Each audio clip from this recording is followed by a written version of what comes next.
Hello and welcome to ಪರೀಕ್ಷಾ ಸ್ಫೂರ್ತಿ classes. ಸ್ನೇಹಿತರೆ, ನಾನು ಆಲ್ರೆಡಿ ಎನ್ವಿರಾನ್ಮೆಂಟ್ ಅಂಡ್ ಎಕಾಲಜಿ ಕ್ಲಾಸಸ್ನ ಶುರು ಮಾಡಿದ್ದೀನಿ.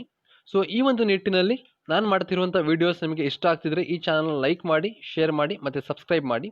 ಹಾಗೆ ಮುಂದೆ ಬರುವಂಥ ಹೊಸ ವಿಡಿಯೋಗಳ ನೋಟಿಫಿಕೇಶನ್ಗಾಗಿ ಪಕ್ಕದಲ್ಲಿರುವಂಥ ಬೆಲ್ ಬಟನ್ ತಪ್ಪದೇ ಒತ್ತಿ.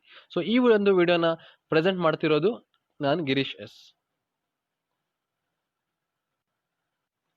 ಫ್ರೆಂಡ್ಸ್, ನಾನು ಹಿಂದಿನ ಕ್ಲಾಸಸ್ಸಲ್ಲಿ basic concepts of environment and ಎಕಾಲಜಿನ ಎಕ್ಸ್ಪ್ಲೇನ್ ಮಾಡಿದ್ದೀನಿ. ಸೊ ಈ ಒಂದು ಕ್ಲಾಸಸ್ಸಲ್ಲಿ ಅದರ ಇನ್ನೂ ಬೇರೆ ಬೇರೆ ಆಸ್ಪೆಕ್ಟ್ಸ್ ಅಥವಾ ಬೇರೆ ಬೇರೆ ಕಾನ್ಸೆಪ್ಟ್ಸ್ ಏನು ಬರ್ತವೆ ಎನ್ವಿರಾನ್ಮೆಂಟ್ ಆ್ಯಂಡ್ ಎಕಾಲಜಿಲಿ ಅದನ್ನು ಸ್ಟಡಿ ಮಾಡೋಣ.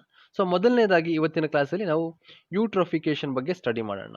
The word eutrophication is derived from the Greek word eutrophia. So ಈ ಯೂಟ್ರೋಫಿಕೇಶನ್ ಅನ್ನೋದು ಒಂದು ಗ್ರೀಕ್ ವರ್ಡ್ ಯೂಟ್ರೋಫಿಯಾ ಅನ್ನುವಂಥ ಒಂದು ವರ್ಡಿಂದ ತಗೊಂಡಿದ್ದೀವಿ. ಸೊ ನಾನು ಆಲ್ರೆಡಿ ನಿಮಗೆ ಎಕ್ಸ್ಪ್ಲೈನ್ ಮಾಡಿದ್ದೆ ಹಿಂದಿನ ಕ್ಲಾಸಲ್ಲಿ. So environment and ecology and science and ಟೆಕ್ನಾಲಜಿಲಿ ವರ್ಡ್ಗಳ ಮೀನಿಂಗ್ ಗೊತ್ತಿದ್ರೆ ಸಾಕು, ನೀವು ಸುಮಾರು ಕ್ವಶನ್ಸ್ಗಳಿಗೆ ಕರೆಕ್ಟ್ ಆನ್ಸರ್ಸ್ನ ಸೆಲೆಕ್ಟ್ ಮಾಡ್ಬೋದು, ನೀವು ಅದರ ಕಾನ್ಸೆಪ್ಟನ್ನು ಓದಿಲ್ಲ ಅಂದರೂ ಕೂಡ. ಅದಕ್ಕೆ ನಾನು ಎಲ್ಲ ಕ್ಲಾಸಲ್ಲಿ ಆದಷ್ಟು ವರ್ಡ್ಗಳ ಮೀನಿಂಗನ್ನು ಹೇಳಿಬಿಟ್ಟು ಆಮೇಲೆ ಕಾನ್ಸೆಪ್ಟನ್ನು ಎಕ್ಸ್ಪ್ಲೈನ್ ಮಾಡ್ತೀನಿ. ಸೊ ಇದು ಈ ಒಂದು ನಿಟ್ಟಿನಲ್ಲಿ ಯೂಟ್ರೋಫಿಕೇಶನ್ ಅಂದರೆ ಏನು, ಈ ವರ್ಡ್ ಗ್ರೀಕ್ ವರ್ಡ್ ಯೂಟ್ರೋಫಿಯಾ ಅನ್ನುವಂಥ ಒಂದು ವರ್ಡಿಂದ ನಾವು ಇದನ್ನು ತಗೊಂಡಿದ್ದೀವಿ. ಸೊ ಇದರಲ್ಲಿ ಎರಡು ವರ್ಡ್ಸ್ ಇದೆ. ಸೊ ಒಂದು ಯು ಅನ್ನೋದು, ಇನ್ನೊಂದು ಟ್ರೋಫಿಕೇಶನ್ ಅನ್ನೋದು. ಸೊ ಯು ಅಂತಂದ್ರೆ ಬಯಾಲಜಿಯಲ್ಲಿ ಟ್ರೂ ಅಥವಾ ವೆಲ್ ಅಂತ ಅರ್ಥ. ಸೊ ಟ್ರೋಫಿಕೇಶನ್ ಅಂತಂದ್ರೆ ಹೆಲ್ದಿ ಅಥವಾ ಅಡಿಕ್ವೇಟ್ ನ್ಯೂಟ್ರಿಷನ್ ಅಂತ ಅರ್ಥ. ಸೊ ಇಲ್ಲಿ ಏನಾಗುತ್ತೆ, ಅಡಿಕ್ವೇಟ್ ನ್ಯೂಟ್ರಿಷನ್ ಸಪ್ಲೈ ಆಗುತ್ತೆ ಸೊ ವಾಟರಲ್ಲಿರುವಂಥ ಫೈಟೋಪ್ಲಾಂಕ್ಟಾನ್ಸಿಗೆ. ಸೊ ಹಾಗಾಗಿ ಫೈಟೋಪ್ಲಾಂಕ್ಟಾನ್ಸ್ ಏನು ಮಾಡ್ತವೆ, ತನ್ನ ಪಾಪ್ಯುಲೇಷನ್ ಅನ್ಕಂಟ್ರೋಲ್ಡ್ ಅಥವಾ ಅನ್ಸಸ್ಟೈನೇಬಲ್ ಪಾಪ್ಯುಲೇಷನ್ ಗ್ರೋತ್ ಆಗುತ್ತೆ. ನಾವೇನ್ ಮಾಡ್ತೀವಿ, ಈ ನಾವು ಫರ್ಟಿಲೈಸರ್ಸ್ ಅಥವಾ ಡಿಟರ್ಜೆಂಟ್ಸ್ ಏನು ಯೂಸ್ ಮಾಡ್ತೀವಿ ಅದರಲ್ಲಿ ಫಾಸ್ಫೇಟ್ಸ್ ಆ್ಯಂಡ್ ನೈಟ್ರೇಟ್ಸ್ ಏನಿರ್ತವೆ ಅವು ಲೀಚ್ ಔಟ್ ಆಗ್ತವೆ. ಸೊ ಲೀಚ್ ಔಟ್ ಅಂತಂದ್ರೆ ಕನ್ನಡದಲ್ಲಿ ಪ್ರತ್ಯೇಕವಾಗೋದು ಅಂತ. ಸೊ ಫಾಸ್ಫೇಟ್ಸ್ ಆ್ಯಂಡ್ ನೈಟ್ರೇಟ್ಸ್ ಏನಿರ್ತವೆ ಫರ್ಟಿಲೈಸರ್ಸ್ ಆ್ಯಂಡ್ ಡಿಟರ್ಜೆಂಟ್ಸ್ ಇಂದ ಲೀಚ್ ಔಟ್ ಆಗ್ತವೆ. ಅವು ಲೀಚ್ ಔಟ್ ಆಗಿಬಿಟ್ಟು ರಿವರ್ಸ್ ಆ್ಯಂಡ್ ಲೇಕ್ಸಿಗೆ ಬಂದು ಸೇರ್ಕೊಂತವೆ. ಈ ಥರ ಬಂದು ಸೇರ್ಕೊಂಡು ಅಲ್ಲಿ ಸೇರ್ಕೊಂಡ್ಮೇಲೆ ಅಕ್ವಾಟಿಕ್ ಎಕೋಸಿಸ್ಟಮ್ ಏನಾಗುತ್ತೆ, ನ್ಯೂಟ್ರಿಯೆಂಟ್ ರಿಚ್ ಆಗುತ್ತೆ. ಸೊ ಒಂದ್ಸಲ ಅದು ನ್ಯೂಟ್ರಿಯೆಂಟ್ ರಿಚ್ ಆಯಿತು ಅಂತಂದರೆ ಅಲ್ಲಿ ಅದರದ್ದೇ ಆದಂಥ ಒಂದು ಆರ್ಗ್ಯಾನಿಸಮ್ಸ್ ಗ್ರೋ ಆಗೋಕ್ಕೆ ಶುರು ಆಗುತ್ತೆ. ಹಾಗಾದರೆ ಯೂಟ್ರೋಫಿಕೇಶನ್ ಆದರೆ ಏನೇನು ಎಫೆಕ್ಟ್ಸ್ ಆಗುತ್ತೆ, ಇದನ್ನು ನಾನು ಒಂದು ಸಿಂಪಲ್ ಡಯಾಗ್ರಾಮಲ್ಲಿ ತೋರ್ಸೋಕ್ಕೆ ಟ್ರೈ ಮಾಡಿದ್ದೀನಿ. ನಾವೆಲ್ಲ ನೋಡಿರ್ಬೋದು, when we pass across sewage R any place we can see green colored sewage. It is due to the presence of algae. So ಇದನ್ನ ಆಲ್ಗಲ್ ಬ್ಲೂಮ್ಸ್ ಅಂತ ಕರಿತೀವಿ. ಇದನ್ನ ನಾನು ಒಂದು ಸಿಂಪಲ್ ಡಯಾಗ್ರಾಮ್ ಅಲ್ಲಿ ತೋರಿಸಿದ್ದೀನಿ. ಸೊ ಇದು ಎಲ್ಲ ಗ್ರೀನ್ ಕಲರ್ ಆಲ್ಗೆ ಏನು ಕಾಣಿಸ್ತಾ ಇದೆ, ಎಲ್ಲ ಗ್ರೀನ್ ಕಲರ್ ಆಲ್ಗೆ. ಇದು ಯೂಟ್ರೋಫಿಕೇಶನ್ ಆಗಿರುವಂಥ ಅಕ್ವಾಟಿಕ್ ಎಕೋಸಿಸ್ಟಮ್ ಇದು. ಹಾಗಾಗಿ ಅಲ್ಲಿ ಈ ಥರದ ಆಲ್ಗಲ್ ಬ್ಲೂಮ್ಸ್ ಫಾರ್ಮೇಷನ್ ಆಗಿದೆ. ಆಲ್ರೆಡಿ ಹೇಳಿದೆ, ಆಲ್ಗಲ್ ಬ್ಲೂಮ್ಸ್ ಫಾರ್ಮೇಷನ್ ಆಗುತ್ತೆ ಯೂಟ್ರೋಫಿಕೇಶನ್ ಆಗುವಂಥ ಒಂದು ಜಾಗದಲ್ಲಿ ಅಂತ ಹೇಳಿದೆ. ಅದನ್ನು ನಾನು ಈ ಥರದ್ದು ಡಯಾಗ್ರಾಮ್ ಥ್ರೂ ತೋರ್ಸೋಕ್ಕೆ ಟ್ರೈ ಮಾಡಿದ್ದೀನಿ. ಸೊ ಈ ಥರ ಯೂಟ್ರೋಫಿಕೇಶನ್ ಆಗಿರುವಂಥ ಜಾಗದಲ್ಲಿ ಆಲ್ಗಲ್ ಬ್ಲೂಮ್ಸ್ ಆಗುತ್ತೆ. ಆಲ್ಗಲ್ ಬ್ಲೂಮ್ಸ್ ಯಾಕಾಗುತ್ತೆ, ಅಲ್ಲಿ ಆಲ್ಗೆಗೆ ಬೇಕಾಗಿರುವಂಥ ನ್ಯೂಟ್ರಿಯೆಂಟ್ಸ್ ಏನಿರುತ್ತೆ, ಫಾಸ್ಫೇಟ್ಸ್ ಆ್ಯಂಡ್ ನೈಟ್ರೇಟ್ಸು ಸಿಕ್ಕಾಪಟ್ಟೆ ಸಿಗ್ತಾ ಇರುತ್ತೆ. ಹಾಗಾಗಿ ಆಲ್ಗೆ ತನ್ನ ಪಾಪ್ಯುಲೇಷನ್ ಅನ್ಕಂಟ್ರೋಲ್ಡ್ ಅಥವಾ ಅನ್ಸಸ್ಟೈನೇಬಲ್ ವೇಯಲ್ಲಿ ಎಕ್ಸ್ಪ್ಲೋಷನ್ ಆಗುತ್ತೆ. ಹಾಗಾಗಿ ಸಿಕ್ಕಾಪಟ್ಟೆ ಆಲ್ಗೆ ಗ್ರೋತ್ ಆಗುತ್ತೆ. ಹಾಗಾಗಿ ಇದನ್ನು ನಾವು ಆಲ್ಗಲ್ ಬ್ಲೂಮ್ಸ್ ಅಂತೀವಿ. ಸೊ ಒಂದ್ಸಲ ಆಲ್ಗಲ್ ಬ್ಲೂಮ್ಸ್ ಆಯಿತು ಅಂದರೆ ಅದರ ಜೊತೆಗೆ ಬೇರೆ ಏನೇನು ಎಫೆಕ್ಟ್ಸ್ ಆಗುತ್ತೆ ಈ ಒಂದು ಅಕ್ವಾಟಿಕ್ ಎಕೋಸಿಸ್ಟಮ್ ಮೇಲೆ. ಸೊ ಆಲ್ಗಲ್ ಬ್ಲೂಮ್ಸ್ ಆಯಿತು ಅಂತಂದರೆ ಟಾಪ್ ಲೇಯರಲ್ಲಿರುವಂಥ ಆಲ್ಗೆಗಳು ಡಿಸಾಲ್ಡ್ ಆಕ್ಸಿಜನ್, ಇದು ಟಾಪ್ ಲೇಯರ್ ಅಲ್ಲಿರುವಂಥ ಡಿಸಾಲ್ಡ್ ಆಕ್ಸಿಜನ್ನ ತೊಗೊಂಡ್ಬಿಡ್ತವೆ. ಇನ್ನು ಬಾಟಮ್ ಲೇಯರ್ ಇರುವಂಥ ಡಿಸಾಲ್ಡ್ ಆಕ್ಸಿಜನ್ ಏನಿರುತ್ತೆ ಆ ಆಕ್ಸಿಜನ್ನ ಈ ಡಿಕೆ ಪ್ರೊಸೆಸ್ಸಲ್ಲಿ ಯೂಸ್ ಮಾಡ್ಕೊಳ್ತವೆ ಮೈಕ್ರೋ ಆರ್ಗ್ಯಾನಿಸಮ್ಸ್. ಈ ಆಲ್ಗೆಯನ್ನು ಡಿಕೆ ಮಾಡೋದಕ್ಕೆ ಮೈಕ್ರೋ ಆರ್ಗ್ಯಾನಿಸಮ್ಸ್ ಯೂಸ್ ಮಾಡ್ಕೊಳ್ತವೆ ಆಕ್ಸಿಜನ್ನ. ಹಾಗಾಗಿ ಬಾಟಮ್ ಲೇಯರಲ್ಲಿರುವಂಥ ಆರ್ಗ್ಯಾನಿಸಮ್ಸಿಗೆ ಡಿಸಾಲ್ಡ್ ಆಕ್ಸಿಜನ್ ಕರೆಕ್ಟಾಗಿ ಸಿಗಲ್ಲ. ಹಾಗಾಗಿ ಅಲ್ಲಿ ಬಯೋಡೈವರ್ಸಿಟಿ ಕಮ್ಮಿ ಆಗಿ ಶುರು ಆಗುತ್ತೆ. ಸೊ ಬಯೋಡೈವರ್ಸಿಟಿ ಡಿಕ್ಲೈನ್ ಆಗೋಕ್ಕೆ ಶುರು ಆಗುತ್ತೆ. ಆ್ಯಂಡ್ ಈ ಟಾಪ್ ಲೇಯರು ಆಲ್ಗೆಯಿಂದ ಕವರ್ ಆಗಿರೋದ್ರಿಂದ ಈ ಬಾಟಮ್ ಲೇಯರಿಗೆ ಲೈಟ್ ಕರೆಕ್ಟಾಗಿ ಪೆನಿಟ್ರೇಟ್ ಆಗಲ್ಲ. ಹಾಗಾಗಿ ಲೈಟ್ ಪೆನಿಟ್ರೇಷನ್ ಕೂಡ ಡಿಕ್ರೀಸ್ ಆಗುತ್ತೆ. ಸೊ ನಾನು ಆಲ್ರೆಡಿ ಹೇಳಿದೆ. ಸೊ ಏನೇನಾಗುತ್ತೆ ಯೂಟ್ರೋಫಿಕೇಶನ್ ಎಫೆಕ್ಟ್ಸ್ ಅಂದರೆ, ಸೊ ಡಿಕ್ರೀಸ್ಡ್ ಲೈಟ್ ಪೆನಿಟ್ರೇಷನ್ ಯಾಕೆ ಅಂತ ನಾನು ಹೇಳಿದೆ, ಆ್ಯಂಡ್ ಆಕ್ಸಿಜನ್ ಡಿಪ್ಲೀಷನ್. ಸೊ ಅದನ್ನು ಕೂಡ ಯಾಕೆ ಅಂತ ಹೇಳಿದೆ. ಯಾಕೆ ಅಂತಂದರೆ ಬಾಟಮ್ ಲೇಯರಲ್ಲಿ ಇರುವಂಥ ಆಲ್ಗೇನ ಡಿಕೆ ಮಾಡೋದಕ್ಕೆ ಮೈಕ್ರೋ ಆರ್ಗನಿಸಮ್ಸ್ ಡಿಸಾಲ್ವ್ಡ್ ಆಕ್ಸಿಜನ್ ಅನ್ನು ಯೂಸ್ ಮಾಡ್ಕೊಳ್ಳುತ್ತೆ. ಹಾಗಾಗಿ since it is aerobic oxidation ಇದು, ಹಾಗಾಗಿ ಉಳಿದಂಥ ಆರ್ಗನಿಸಮ್ಸಿಗೆ ಆಕ್ಸಿಜನ್ ಕರೆಕ್ಟಾಗಿ ಸಿಗಲ್ಲ, ಹಾಗಾಗಿ ಆಕ್ಸಿಜನ್ ಡಿಪ್ಲೀಟ್ ಆಗುತ್ತೆ. ಈ ಥರ ಆಕ್ಸಿಜನ್ ಡಿಪ್ಲೀಟ್ ಆದರೆ ಅಲ್ಲಿ ಅಕ್ವಾಟಿಕ್ ಎಕೋಸಿಸ್ಟಮ್ ಡಿಗ್ರೇಡ್ ಆಗುತ್ತೆ. ಆ್ಯಂಡ್ ಸಮ್ ಕೇಸಸಲ್ಲಿ ನ್ಯೂ ಸ್ಪೀಶೀಸ್ ಕೂಡ ಇನ್ವೇಷನ್ ಮಾಡ್ತವೆ. ಯಾಕೆಂದರೆ ಇಲ್ಲಿ ನಾನು ಆಲ್ರೆಡಿ ಹೇಳಿದೆ, ಎರೋಬಿಕ್ ಆಕ್ಸಿಡೇಷನ್ ಆಗುತ್ತೆ. ಈ ಆಲ್ಗೇನ ಡಿಕೆ ಮಾಡುವಂಥ ಫೆನಾಮಿನನ್ ಏನಿದೆ ಅಲ್ಲಿ ಆಕ್ಸಿಜನ್ ಯೂಸ್ ಆಗುತ್ತೆ. ಸೊ ಯಾವ ಫೆನಾಮಿನಲ್ಲಿ ಆಕ್ಸಿಜನ್ ಯೂಸ್ ಆಗುತ್ತೆ ಅದನ್ನು ನಾವು ಎರೋಬಿಕ್ ಫೆನಾಮಿನನ್ ಅಂತ ಕರಿತೀವಿ. ಎರೋಬಿಕ್ ಆಕ್ಸಿಡೇಷನ್ ಇದು. ಸೊ ಎರೋಬಿಕ್ ಆಕ್ಸಿಡೇಷನ್ ಆಗುತ್ತೆ. ಹಾಗಾಗಿ ಇಲ್ಲಿ ಆಕ್ಸಿಜನ್ ಅವೈಲೇಬಿಲಿಟಿ ಇಲ್ಲದೆ ಇರೋಕ್ಕಂಥ ಕಾರಣದಿಂದ ಇಲ್ಲಿ ಆನೈರೋಬಿಕ್ ಆರ್ಗನಿಸಮ್ಸ್, ಆನೈರೋಬಿಕ್ ಸ್ಪೀಶೀಸ್ ಇನ್ವೇಷನ್ ಮಾಡುವಂಥ ಚಾನ್ಸಸ್ ಇರುತ್ತೆ. ಸೊ ನಿಮಗೆ UPSC ಆ್ಯಂಡ್ KPS ಎಕ್ಸಾಮ್ಸಲ್ಲಿ ಕ್ವಶನ್ ಕೇಳ್ಬೋದು, which one of the following are the effects of eutrophication ಅಂತ. ಅದರಲ್ಲಿ ಇವೆಲ್ಲವನ್ನ ಸೆಲೆಕ್ಟ್ ಮಾಡ್ಬೇಕು ನೀವು ಆಪ್ಷನ್ಸು, ಅಥವಾ ಇವೆಲ್ಲರ ಯಾವ ಇಷ್ಟು ಕೊಟ್ಟಿರುವಂಥ ಲಿಸ್ಟಲ್ಲಿ ಯಾವ್ದು ಇದ್ರೂ ಕೂಡ ನೀವು ಅದನ್ನು ಕರೆಕ್ಟ್ ಆನ್ಸರ್ ಅಂತ ಸೆಲೆಕ್ಟ್ ಮಾಡಬೇಕು. ಸೊ ನೆಕ್ಸ್ಟ್ ನಾವು ಡಿಸಾಲ್ವ್ಡ್ ಆಕ್ಸಿಜನ್ ಬಗ್ಗೆ ಸ್ಟಡಿ ಮಾಡೋಣ. ಸೊ ಈ ಒಂದು ಫಿಗರ್ ಏನಿದೆ ಇದು ಡಿಸಾಲ್ವ್ಡ್ ಆಕ್ಸಿಜನ್ ಆ್ಯಂಡ್ ಯೂಟ್ರೋಫಿಕೇಶನ್ ಎರಡನ್ನೂ ರೆಪ್ರೆಸೆಂಟ್ ಮಾಡುತ್ತೆ. ಬಟ್ ನಾನಿಲ್ಲಿ ಡಿಸಾಲ್ವ್ಡ್ ಆಕ್ಸಿಜನ್ನ ರೆಪ್ರೆಸೆಂಟ್ ಮಾಡೋ ಥರ ಅದನ್ನು ಎಕ್ಸ್ಪ್ಲೇನ್ ಮಾಡೋಕ್ಕೆ ಯೂಸ್ ಮಾಡ್ಕೊಂಡಿದ್ದೀನಿ. ಈ ಡಿಸಾಲ್ವ್ಡ್ ಆಕ್ಸಿಜನ್ ಅಂದರೆ ಏನು, ಫಸ್ಟ್ ಅದನ್ನು ತಿಳ್ಕೊಳ್ಳೋಣ. ಸೊ ಡಿಸಾಲ್ವ್ಡ್ ಆಕ್ಸಿಜನ್ ಅಂದರೆ ಏನು? So it is the free or uncompound oxygen present in the aquatic ecosystem. So aquatic ecosystem ಅಲ್ಲಿ ಇರುವಂಥ ಆರ್ಗ್ಯಾನಿಸಮ್ಸಿಗೆ ಸೊ ಆಕ್ಸಿಜನ್ ಫ್ರೀ ಫಾರ್ಮಲ್ಲಿ ಸಿಗುತ್ತೆ, ಅದನ್ನು ನಾವು ಡಿಸಾಲ್ವ್ಡ್ ಆಕ್ಸಿಜನ್ ಅಂತ ಕರಿತೀವಿ. ಈ ಒಂದು ಡಿಸಾಲ್ವ್ಡ್ ಆಕ್ಸಿಜನ್ ಯಾವ ಥರ ಸಿಗುತ್ತೆ ಅಕ್ವಾಟಿಕ್ ಎಕೋಸಿಸ್ಟಮ್ಗೆ? ಒಂದು ಏರಲ್ಲಿ ಇರುವಂಥ ಆಕ್ಸಿಜನ್ ಏರಿಂದ ನೀರಿಗೆ ಪಾಸ್ ಆಗುತ್ತೆ.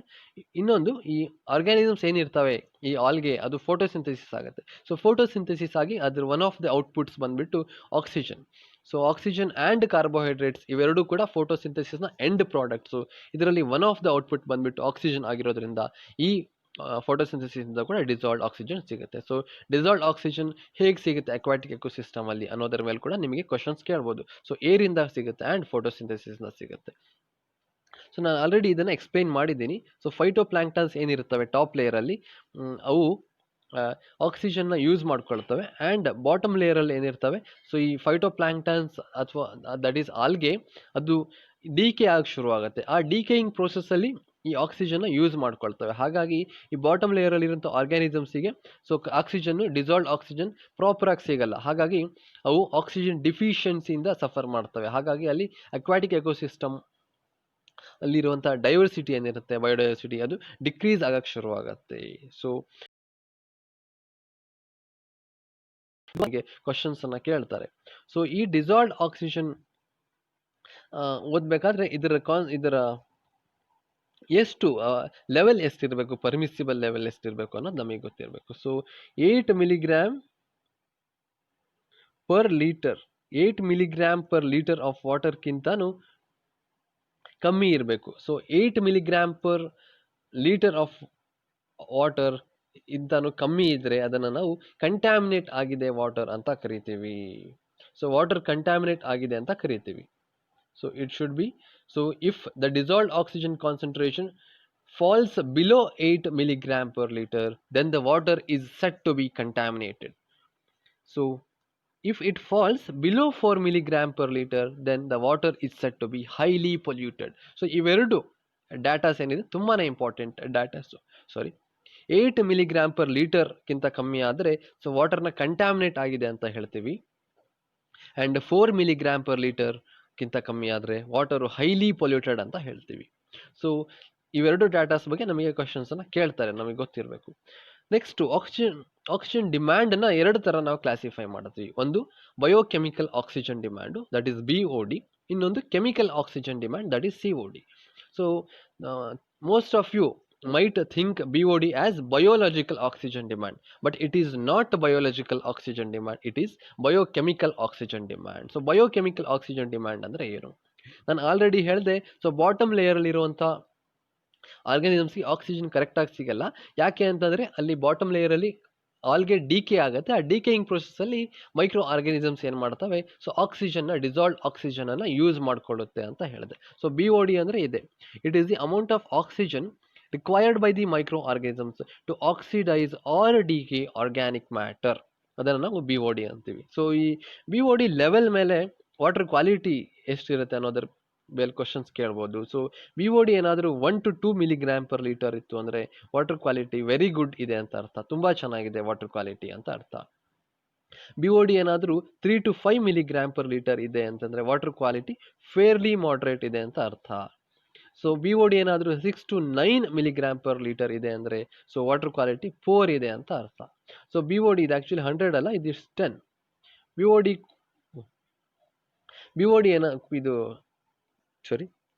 BOD ಏನಾದರೂ 10ಕ್ಕಿಂತ ಜಾಸ್ತಿ ಇತ್ತು ಅಂತಂದ್ರೆ ವಾಟರ್ ಕ್ವಾಲಿಟಿ ತುಂಬಾನೇ ಪೋರ್ ಇದೆ ಅಂತ ಅರ್ಥ. ಸೊ ಈ ಒಂದು ಟೇಬಲ್ ರಿಲೇಟೆಡ್ ಆಗಿ ನಿಮಗೆ ಕ್ವಶನ್ಸ್ ಅನ್ನ ಕೇಳ್ಬೋದು. ಸೊ ಹಾಗಾಗಿ ನಾನು ಈ ಟೇಬಲ್ನ ಒಂದು ರೆಫರೆನ್ಸ್ ಆಗಿ ಹಾಕಿಕ್ಕೆ ಟ್ರೈ ಮಾಡಿದ್ದೀನಿ. ಸೊ ಏನಿಲ್ಲ, ಇದನ್ನ ನೀವು ಹೇಗೆ ನೆನ್ಪಿಟ್ಕೋಬೇಕು ಅಂದ್ರೆ, ಸೊ ಸ್ಟಾರ್ಟಿಂಗ್ 1 to 2 ಅಂದ್ರೆ ಏನು, ಸೊ ರ್ಯಾಂಕ್ ವೈಸ್ ನೆನ್ಪಿಟ್ಕೊಳ್ಳಿ. ಸೊ ಫಸ್ಟ್ ರ್ಯಾಂಕ್ ಅಥವಾ ಸೆಕೆಂಡ್ ರ್ಯಾಂಕ್ ಅಂದ್ರೆ ಏನು, ಸೊ ವೆರಿ ಗುಡ್ ಅಂತ ಅರ್ಥ. ಸೊ ಥರ್ಡ್ ಅಥವಾ 5 ಅಂದ್ರೆ ಓಕೆ. ಸೊ ಹಾಗಾಗಿ ಮಾಡ್ರೇಟ್ಲಿ ಫೇರ್ ಅಂತ. ಸೊ ಇನ್ನ ದೂರ ಹೋಗ್ತಿದೆ 6, 9 ಆ ರೇಂಜಲ್ಲಿ ಬರ್ತಾ ಇದೆ ಅಂದ್ರೆ ಸೊ ಏಕೋ ಪೋರ್ ಅಂತ ಅರ್ಥ. ಸೊ 10 ಕ್ರಾಸ್ ಆಗ್ತಾ ಇದೆ ಅಂದ್ರೆ, ಫಾರ್ ಎಕ್ಸಾಂಪಲ್ CGP ಅವರಿಗೆಲ್ಲ ಗೊತ್ತಿರುತ್ತೆ, CGP ಅಲ್ಲ, ಸೊ ರ್ಯಾಂಕ್ 10 ಕ್ರಾಸ್ ಆಗ್ತಾ ಇದೆ ಅಂತಂದ್ರೆ so it is very bad, very poor ಅಂತ ಅರ್ಥ. ಸೊ ಈ ತರ ನೀವು ನೆನ್ಪಿಟ್ಕೊಂಡ್ರೆ ನಿಮಗೆ ನೆನ್ಪಿಟ್ಕೊಳ್ಳೋಕೆ ಈಸಿ ಆಗುತ್ತೆ. ಸೊ 1 to 2 mg/L ಇದ್ರೆ ವೆರಿ ಗುಡ್ ಅಂತ ಅರ್ಥ, 3 to 5 mg/L ಇದ್ರೆ ಫೇರ್ಲಿ ಮಾಡ್ರೇಟ್ ಅಂತ ಅರ್ಥ, 6 to 9 mg/L ಅಂದ್ರೆ ಪೋರ್ ಅಂತ ಅರ್ಥ. ಸೊ ಮೋರ್ ದ್ಯಾನ್ 10 ಇದ್ರೆ ವೆರಿ ಪೋರ್ ಅಂತ ಅರ್ಥ. ಸೊ ನಾನು ನೆನ್ಪಿಟ್ಕೊಳ್ಳೋಕೆ ಹೇಳಿದಂಥ ಟ್ರಿಕ್ಸ್ನ ಎಲ್ಲೂ ಬರೆಯಕ್ಕೆ ಹೋಗ್ಬೇಡಿ, ಅದು ನೆನ್ಪಿಟ್ಕೊಳ್ಳೋಕಷ್ಟೇ ಹೇಳಿರುವಂಥ trick.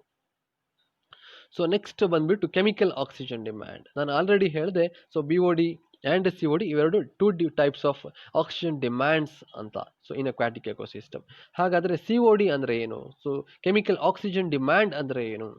It is the dissolved oxygen required to oxidise or decay both organic and inorganic matter. So organic and inorganic matter ಎರಡನ್ನೂ ಡಿಕೆ ಮಾಡೋದಕ್ಕೆ ಎಷ್ಟು ಅಮೌಂಟ್ ಆಫ್ ಡಿಸಾಲ್ವ್ಡ್ ಆಕ್ಸಿಜನ್ ಬೇಕು, ಅದನ್ನು ನಾವು ಕೆಮಿಕಲ್ ಆಕ್ಸಿಜನ್ ಡಿಮ್ಯಾಂಡ್ ಅಂತೀವಿ. ಸೊ BOD ಮತ್ತು COD ಮಧ್ಯೆ ಒಂದು ಡಿಫ್ರೆನ್ಸ್ ನಮಗೆ ಗೊತ್ತಿರಬೇಕು. ಸೊ BODಯಲ್ಲಿ ಏನಾಗುತ್ತೆ, ಈ ಮೈಕ್ರೋ ಆರ್ಗ್ಯಾನಿಸಮ್ಸ್ ಇನ್ವಾಲ್ವ್ ಆಗುತ್ತೆ, ಅಲ್ಲಿ ಎರೋಬಿಕ್ ಫೆನಾಮಿನನ್ ಆಗುತ್ತೆ, ಎರೋಬಿಕ್ ಆಕ್ಸಿಡೇಷನ್ ಆಗುತ್ತೆ.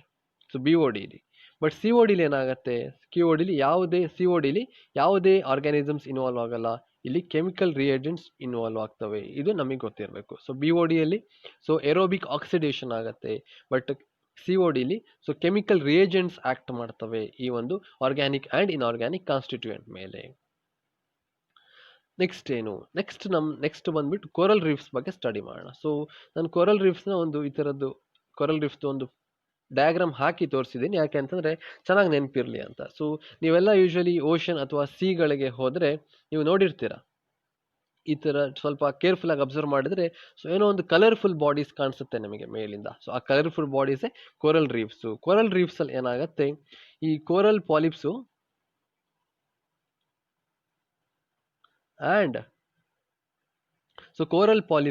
ಆ್ಯಂಡ್ ಫೋಟೋಸಿಂಥೆಟಿಕ್ ಆಲ್ಗೆ ಝೂಸ್ ಅಂತಲೇ ಎರಡರ ಮಧ್ಯೆ ಸಿಂಬಯಾಟಿಕ್ ರಿಲೇಶನ್ಶಿಪ್ ಇರುತ್ತೆ.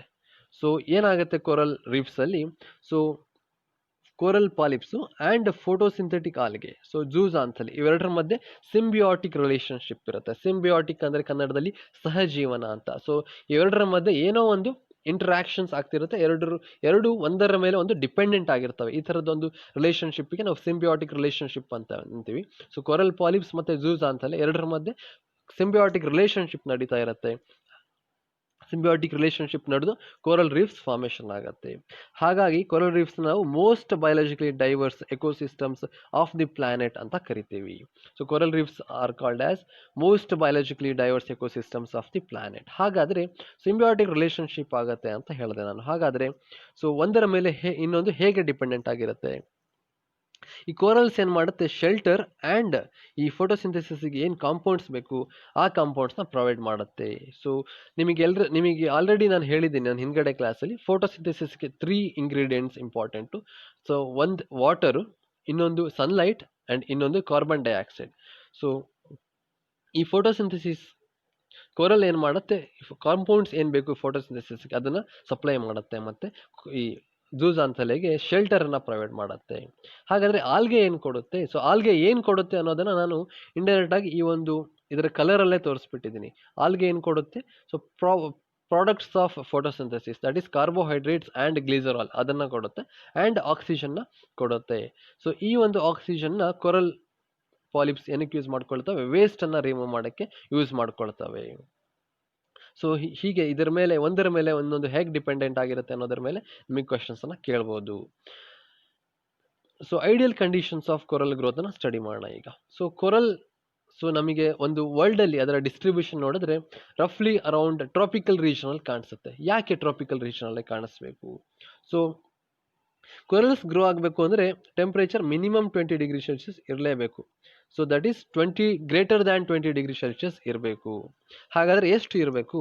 ಆ ರೇಂಜ್ ಬಂದುಬಿಟ್ಟು 25 to 30 ಡಿಗ್ರಿ ಸೆಲ್ಸಿಯಸ್ ಇರಬೇಕು. So the ideal temperature for the growth of corals is 25 to 30 degrees. And corals grow ಆಗಬೇಕು ಅಂದರೆ ocean water must be free of sedimentation. Sedimentation ಅಂದರೆ ಕನ್ನಡದಲ್ಲಿ ಮಡ್ಡಿ ಅಥವಾ ಮಣ್ಣು ಅಂತ ಆಗುತ್ತೆ. ಓಷನ್ ವಾಟರ್ ಸೆಡಿಮೆಂಟೇಷನ್ ಇಂದ ಫ್ರೀ ಇರಬೇಕು, ಆ್ಯಂಡ್ ಲೋ ಸಲಿನಿಟಿ ಇರಬೇಕು. ಸಲಿನಿಟಿ ಅಂದರೆ ಕನ್ನಡದಲ್ಲಿ ಲವಣತ್ವ ಅಥವಾ ಉಪ್ಪಿನಾಂಶ ಅಂತ ಆಗುತ್ತೆ.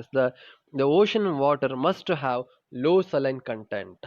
So then only it can support coral reef growth. So ಹಾಗಾಗಿ ಇವು 3 ಐಡಿಯಲ್ ಕಂಡೀಷನ್ ನಮಗೆ ಗೊತ್ತಿರಬೇಕು. ಹಾಗಾದರೆ ಬೆನಿಫಿಟ್ಸ್ ಏನು ಕೋರಲ್ ರೀಫ್ಸಿಂದ? ಸೊ ಬೆನಿಫಿಟ್ಸ್ ಏನಾಗುತ್ತೆ, ಇದು ಲಿವಿಂಗ್ ರಿಸೋರ್ಸಸ್ ಏನಿರುತ್ತೆ ಅದರ ಒಂದು ಸ್ಟೋರ್ ಹೌಸ್ ಆಗಿ ಆ್ಯಕ್ಟ್ ಮಾಡ್ತವೆ, ಎಸ್ಪೆಷಲಿ ಫಿಶ್ದು.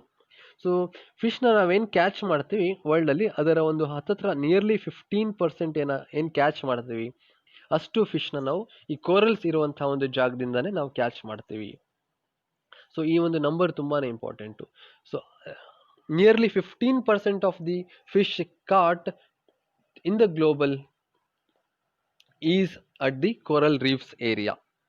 And ಇದೇನು ಮಾಡುತ್ತೆ, ಈ ಕಾರ್ಬನ್ ಡೈಆಕ್ಸೈಡನ್ನು ರಿಮೂವ್ ಮಾಡೋಕ್ಕೆ ಹೆಲ್ಪ್ ಮಾಡುತ್ತೆ ಅಟ್ಮಾಸ್ಫಿಯರಿಂದ. ಹೇಗೆ? ಸೊ ಯಾಕಂತಂದರೆ ಕೋರಲ್ ರೀಫ್ಸಲ್ಲಿ ಜೂಜಾಂಥಲೆ ಇರುತ್ತೆ, ಅದು ಫೋಟೋಸಿಂಥೆಟಿಕ್ ಆಲ್ಗೆ. ಸೊ ಫೋಟೋಸಿಂಥೆಸಿಸ್ಗೆ ಒನ್ ಆಫ್ ದ ಇಂಗ್ರೀಡಿಯೆಂಟ್ಸ್ ನಾನು ಆಲ್ರೆಡಿ ಮೆನ್ಷನ್ ಮಾಡಿದ್ದೀನಿ. 3 ಇಂಗ್ರೀಡಿಯೆಂಟ್ಸಲ್ಲಿ one of the main ingredient ಬಂದುಬಿಟ್ಟು ಕಾರ್ಬನ್ ಡೈಆಕ್ಸೈಡ್. ಹಾಗಾಗಿ ಕಾರ್ಬನ್ ಡೈಆಕ್ಸೈಡನ್ನು ಅಟ್ಮಾಸ್ಫಿಯರಿಂದ ರಿಮೂವ್ ಮಾಡೋದಕ್ಕೆ ಹೆಲ್ಪ್ ಮಾಡುತ್ತೆ. ಆ್ಯಂಡ್ ಇನ್ನೊಂದು, ಸೊ ಕೋಸ್ಟಲ್ ಲೈನ್ನ ಎರೋಷನಿಂದ ಪ್ರೊಟೆಕ್ಟ್ ಮಾಡೋಕ್ಕೆ ಹೆಲ್ಪ್ ಮಾಡುತ್ತೆ. ಹಾಗಾಗಿ ನಮಗೆ ಬೆನಿಫಿಟ್ಸ್ ಆಫ್ ಕೋರಲ್ ರೀಫ್ಸು ತುಂಬಾ ಇಂಪಾರ್ಟೆಂಟ್ ಆಗುತ್ತೆ. ನೆಕ್ಸ್ಟ್ ನಾವು ಟೈಪ್ಸ್ ಆಫ್ ರೀಫ್ ಫಾರ್ಮೇಷನ್ಸ್ನ ನೋಡೋಣ. ಸೊ ಈ ಒಂದು ವೋಲ್ಕ್ಯಾನೋ ಏನಾಗುತ್ತಲ್ಲ, ಸೊ ವೋಲ್ಕ್ಯಾನೋ ಆದಮೇಲೆ ಅಲ್ಲಿ ರೀಫ್ಸ್ ಫಾರ್ಮೇಷನ್ ಆಗುತ್ತೆ. ಆ ರೀಫ್ಸನ್ನು ನಾವು 3 ಥರ ಕ್ಲಾಸಿಫೈ ಮಾಡ್ತೀವಿ. ಒಂದು ಫ್ರಿಂಜಿಂಗು, ಇನ್ನೊಂದು ಅಟಾಲ್, ಆ್ಯಂಡ್ ಇನ್ನೊಂದು barrier. So 3 types of reef formations ಆಗಿ ನಾವು ಕ್ಲಾಸಿಫೈ ಮಾಡ್ತೀವಿ. ಒಂದು ಫ್ರಿಂಜಿಂಗು, ಇನ್ನೊಂದು ಅಟಾಲ್, ಆ್ಯಂಡ್ ಇನ್ನೊಂದು ಬ್ಯಾರಿಯರ್. ಸೊ ಈಗ ಒಂದೊಂದನ್ನೇ ಸ್ಟಡಿ ಮಾಡೋಣ. ಸೊ ಎಕ್ಸ್ಪ್ಲನೇಷನ್ ಮಾಡೋದು ಈಸಿ ಆಗಲಿ ಅಂತ ನಾನು ಪಿಕ್ಟೋರಿಯಲ್ ಫಾರ್ಮಲ್ಲಿ ತೋರಿಸಿದ್ದೀನಿ. ನೀವು UPSCಲಿ ಮೇನ್ಸ್ ಆನ್ಸರ್ ಬರೀಬೇಕಾದ್ರೂ ಅಷ್ಟೇ ಆದಷ್ಟು ಡಯಾಗ್ರಾಮ್ಸ್ ಅಥವಾ ಈ ಥರ ಗ್ರಾಫಿಕಲ್ ಫಾರ್ಮಲ್ಲಿ ತೋರಿಸಿದ್ರೆ ನಿಮಗೆ, so it would be easy for the evaluator. So ಹಾಗಾಗಿ ಸೊ ಫ್ರಿಂಜಿಂಗ್ ರೀಫ್ ಬಗ್ಗೆ ಸ್ಟಡಿ ಮಾಡೋಣ. ಸೊ ಮೊದಲು ನಾನು ಲೇಬಲ್ ಮಾಡಿಬಿಡ್ತೀನಿ. ಸೊ ಇದೇನಿದೆ, ಇದು ಬ್ಲೂ ಕಲರ್ ಏನು ಕಾಣ್ತದೆ, ಇದು ಲ್ಯಾಂಡು. ಸೊ ಇದು ಲ್ಯಾಂಡು. ಆ್ಯಂಡ್ ಇದು ಗ್ರೇ ಕಲರ್ ಏನು ಕಾಣ್ತದೆ, ಇದು ರೀಫು. ಸೊ ಹಾಗಾದರೆ ಇದನ್ನು ನೋಡಿದರೆ ನಮಗೆ ಏನು ಅನಿಸುತ್ತೆ, ಫ್ರಿಂಜಿಂಗ್ ರೀಫ್ ಅಂದರೆ ಏನಪ್ಪ ಅಂದರೆ ಲ್ಯಾಂಡ್ ಇಂದ ಹೊರಗಡೆ ಬಂದಿರುತ್ತೆ reef. So it is the fringing reef is projected outwards the land. But however the land and reef remain in contact with each other. So ಲ್ಯಾಂಡಿಂದ ಹೊರಗಡೆ ಬಂದಿರುತ್ತೆ, ಬಟ್ ಲ್ಯಾಂಡ್ ಮತ್ತು ರೀಫ್ ಮಧ್ಯೆ ಕಾಂಟ್ಯಾಕ್ಟ್ ಇರುತ್ತೆ, ಅದು ಫ್ರಿಂಜಿಂಗ್ ರೀಫು. ನೆಕ್ಸ್ಟ್ ಯಾವುದು? So barrier reef. Barrier reef ಅಂದರೆ ಏನು? ಸೊ ಇಲ್ಲಿ ಸೊ ಈ ಲ್ಯಾಂಡ್ ಮತ್ತು ರೀಫ್ ಮಧ್ಯೆ ಇಲ್ಲಿ ಲಗೂನ್ ಬರುತ್ತೆ. ಸೊ ಲಗೂನ್ ಅಂದರೆ ಏನು? ಲಗೂನ್ ಅಂದರೆ ಇದು ಒಂದು ಸೀದು ಪಾರ್ಟು. ಸೊ ಬಟ್ ಇದು ಕಟ್ ಆಗಿಬಿಟ್ಟು ಸೀಯಿಂದ ಒಂದು ಸೆಪರೇಟ್ ವಾಟರ್ ಬಾಡಿ ಥರ, ಸ್ಮಾಲ್ ವಾಟರ್ ಬಾಡಿ ಥರ ಇರುತ್ತೆ, ಅದನ್ನು ಲಗೂನ್ ಅಂತೀವಿ. ಇಲ್ಲಿ ಏನಾಗುತ್ತೆ, ಲ್ಯಾಂಡ್ ಮತ್ತು ರೀಫ್ ಮಧ್ಯೆ ಆ್ಯಂಡ್ ರೀಫ್ ಮಧ್ಯೆ ಲಗೂನ್ ಇರುತ್ತೆ. ಸೊ ಬ್ಯಾರಿಯರ್ ಅಂದರೆ ವರ್ಡಲ್ಲೇ ಇದೆ. ಸೊ ಲ್ಯಾಂಡ್ ಮತ್ತು ರೀಫ್ ಮಧ್ಯೆ ಏನೋ ಒಂದು ಬ್ಯಾರಿಯರ್ ಆಗಿ ಇರುತ್ತೆ. ಆ ಬ್ಯಾರಿಯರ್ ಯಾವುದು? ಲಗೂನು. ಸೊ ಬ್ಯಾರಿಯರ್ ರೀಫ್ ಅಂದ್ರೆ ಏನು? So it is that reef in which the reef is separated by the land with the lagoon. So ಇದು ಬ್ಯಾರಿಯರ್ ರೀಫ್ ಆಗತ್ತೆ. ನೆಕ್ಸ್ಟ್ ಬಂದ್ಬಿಟ್ಟು ಸೊ ಅಟಾಲ್ ಅಂದ್ರೆ ಏನಿಲ್ಲ. ಸೊ ಈ ಏನ್ ಲಗೂನ್ಸ್ ಇರುತ್ತೆ, ಈ ಲಗೂನ್ಸ್ ಕೆಳಗಡೆ ಅಂಡರ್ ವಾಟರ್ ಅಲ್ಲಿ ಸೊ ರೀಫ್ ಬಿಲ್ಡ್ ಆಗಿರುತ್ತೆ. ಈ ಲಗೂನ್ಸ್ ಏನಿರುತ್ತೆ ಅದರ ಕೆಳಗಡೆ ರೀಫ್ ಬಿಲ್ಡ್ ಆಗಿರುತ್ತೆ, ಅದನ್ನ ಅಟಾಲ್ ಅಂತೀವಿ. ಸೊ ಈ ಅಟಾಲ್ ರೀಫ್ ಏನಾಗಿರುತ್ತೆ, ಯೂಶುವಲಿ ಸರ್ಕ್ಯುಲಾರು ಅಥವಾ ಎಲಿಪ್ಟಿಕಲ್ ಶೇಪ್ಸ್ ಇರುತ್ತೆ.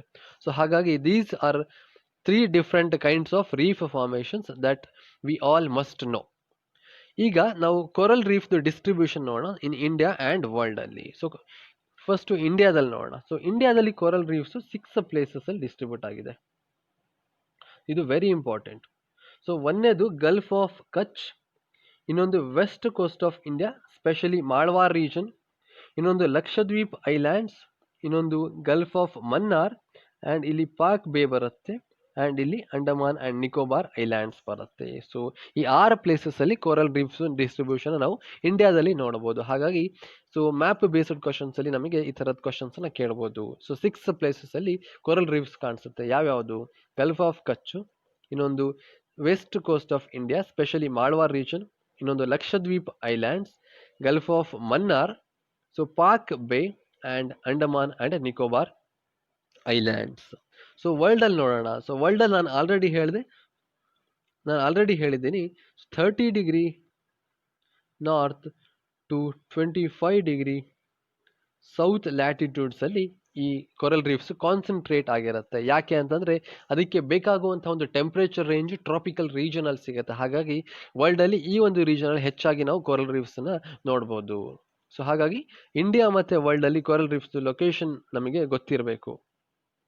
ನಾನು ಆಲ್ರೆಡಿ ಹೇಳಿದೆ. So in world the coral reefs are located between 30 degree north and 25 degree south latitudes. Next coral bleaching ನ ಸ್ಟಡಿ ಮಾಡೋಣ. ಕೊರಲ್ ಬ್ಲೀಚಿಂಗ್ ಅಂದ್ರೆ ಏನು? ಸೊ ಬ್ಲೀಚಿಂಗ್ ಅಂದ್ರೆ ಏನಪ್ಪಾ? ಡಿಸ್ಕಲರೇಷನ್ ಆಗೋದು ಅಂತ. ಏನಕ್ಕಾಗತ್ತೆ? ದ ಡ್ಯಾಮೇಜ್ ಟು ಕೊರಲ್ಸ್ ಯಾಕಾಗತ್ತೆ ಅಥವಾ ಡಿಸ್ಕಲರೇಷನ್ ಯಾಕಾಗತ್ತೆ? So due to increase in oceanic temperature. So ನಮಗೆ ಕೊರಲ್ ಸಿಗಬೇಕಾಗಿರುವಂತ ಟೆಂಪರೇಚರ್ ಏನು? So 25 to 30 degree range. So ಅಕಸ್ಮಾತ್ ಓಷನ್ ಟೆಂಪರೇಚರ್ ಜಾಸ್ತಿ ಆಗ್ತಿದೆ ಅಂದ್ರೆ ಕೊರಲ್ಸ್ ಡಿಸ್ಕಲರ್ ಆಗಕ್ಕೆ ಶುರು ಮಾಡ್ತವೆ. ಅಥವಾ ರನ್ ಆಫ್ ವಾಟರ್ ಮತ್ತೆ ಪೊಲ್ಯೂಟೆಡ್ ವಾಟರ್ ಏನಾದರೂ ಓಷನಿಗೆ ಹರ್ಕೊಂಡು ಬಂತು ಅಂತಂದ್ರೆ ಸೊ ಕೊರಲ್ ಬ್ಲೀಚಿಂಗ್ ಶುರು ಆಗುತ್ತೆ. ಅಥವಾ ಈ ಸನ್ಲೈಟಿಗೆ ಓವರ್ ಎಕ್ಸ್ಪೋಸ್ ಆಯ್ತು ಅಂತಂದ್ರೂ ಕೂಡ ಕೊರಲ್ ಬ್ಲೀಚಿಂಗ್ ಆಗುತ್ತೆ.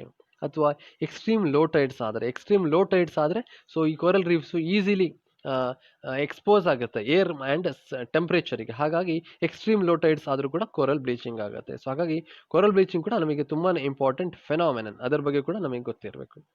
Next threats to coral reefs ಬಗ್ಗೆ ನೋಡೋಣ. ಸೊ ಏನೇನ್ ಥ್ರೆಟ್ಸ್ ಇದೆ ಕೊರಲ್ ರೀಫ್ಸಿಗೆ? ನಾನು ಆಲ್ರೆಡಿ ಹೇಳಿದೆ, ರಫ್ಲಿ around 15% of global fish catch ಏನ್ ಮಾಡ್ತೀವಿ ಅದು ಕೊರಲ್ ಇರುವಂತ ಜಾಗದಿಂದಾನೇ ಸಿಗುತ್ತೆ. ಹಾಗಾಗಿ ಫಿಶಿಂಗ್ ಮಾಡುವಂತ ಟೈಮಲ್ಲಿ ಅದು ಹಾನಿಕಾರಕ ಆಗೋ ತರ ಇದ್ರೆ ಕೊರಲ್ ರೀಫ್ಸಿಗೆ ಅವಾಗ ಕೊರಲ್ ಬ್ಲೀಚಿಂಗ್ ಆಗತ್ತೆ. ಅಥವಾ ಓವರ್ ಫಿಶಿಂಗ್ ಕೂಡ ಮಾಡಿದ್ರು ಕೂಡ ಆಗತ್ತೆ. ಅಥವಾ ಕೇರ್ಲೆಸ್ ಟೂರಿಸಮ್ ಇಂದ ಕೂಡ ಆಗತ್ತೆ.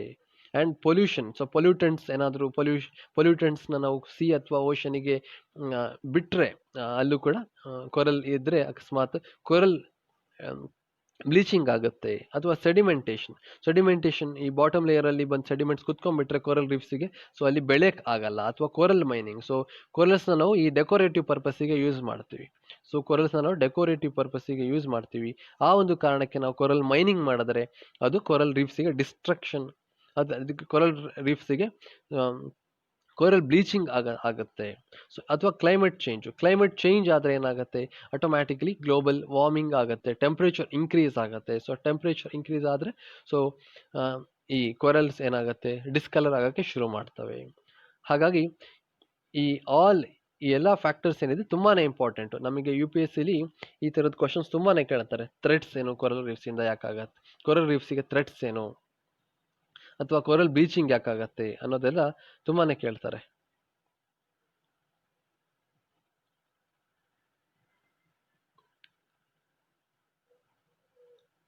ಸೊ ಫ್ರೆಂಡ್ಸ್, ನಾನು ಮಾಡ್ತಿರುವಂತಹ ಈ ಒಂದು ವಿಡಿಯೋ ಸೀರೀಸ್ ನಿಮಗೆ ಇಷ್ಟ ಆಗ್ತಿದ್ರೆ ಈ ಒಂದು ಚಾನಲ್ನ ಲೈಕ್ ಮಾಡಿ, ಶೇರ್ ಮಾಡಿ ಮತ್ತೆ ಸಬ್ಸ್ಕ್ರೈಬ್ ಮಾಡಿ. ಹಾಗೆ ಮುಂದೆ ಬರುವಂತಹ ಹೊಸ ವಿಡಿಯೋಗಳ ನೋಟಿಫಿಕೇಶನ್ಗಾಗಿ ಪಕ್ಕದಲ್ಲಿರುವಂತಹ ಬೆಲ್ ಬಟನ್ ಅನ್ನು ತಪ್ಪದೇ ಒತ್ತಿ.